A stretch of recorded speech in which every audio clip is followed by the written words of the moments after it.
ముతోల్ నియోజకవర్గంలో ఎడతెరుపు లేకుండా కురుస్తున్న వర్షాలతో పంటలన్నీ కూడా దెబ్బతిన్నాయి. పంటలు కొన్ని మునిగిపోగా మరికొన్ని వరద నీటిలో కొట్టుకుని పోయాయి. దీంతో చేతికి వచ్చిన పంట తడిసి ముద్దవడంతో రైతులు లబోదిబోమంటున్నారు. వేలాది ఎకరాలలో నష్టపోవడంతో ఆందోళన వ్యక్తం చేస్తున్నారు. అధికారులు పట్టించుకోవడం లేదని మండిపడుతున్నారు. తమను ఆదుకోవాలని ప్రభుత్వాన్ని రైతులు వేడుకుంటున్నారు. 5 రోజుల నుంచి వర్షాలు పడుతున్నాయి.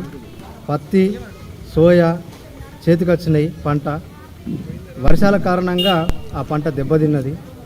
ఇప్పుడు గత వారం 10 రోజుల నుంచి ఎడతెరిపి లేకుండా వర్షాలు పడుతున్నాయి. ఇంతకుముందు వర్షాలు పోయినాయి అంటే ఇవి సోయలు కటింగ్కి వచ్చినాయి, తీసుకుతెచ్చినాము. మళ్ళీ వారం రోజుల నుంచి వర్షాలు పడటం వల్ల ఇదిగో సోయ అనేది దెబ్బతిన్నది, మొలకొచ్చేస్తున్నది. కాబట్టి గవర్నమెంటు కొద్దిగా ఆదుకోవాలని మేము కోరుకుంటున్నాం.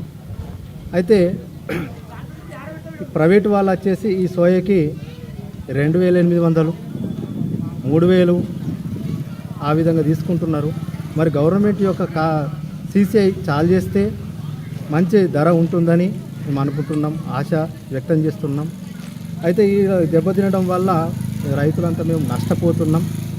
కాబట్టి ఇకనైనా గవర్నమెంట్ వాళ్ళు ఈ యొక్క పంటను చూసి కొద్దిగా నష్టపరిహారం కూడా చెల్లిస్తే మాకు మంచిగా ఉంటుందని మేము భావిస్తున్నాం. అందుకోసమే గవర్నమెంట్ మా యొక్క గోడును ఆలకించి ఈ యొక్క సోయ పంటను చూసి మాకు ఇవి చూడండి, ఇక్కడ కనిపిస్తుంది, బాగా వర్షాలు పడి వారం రోజుల నుంచి తడిసిపోయి మొలకొస్తున్నది. మేము ఇంత ఆరుగాలం కష్టపడి ఇక వర్షాలకు దెబ్బతిన్న పంటను మేము బాగా కష్టపడి పనిచేసినటువంటి దాంట్లో ఇంత నష్టం పోయినాం.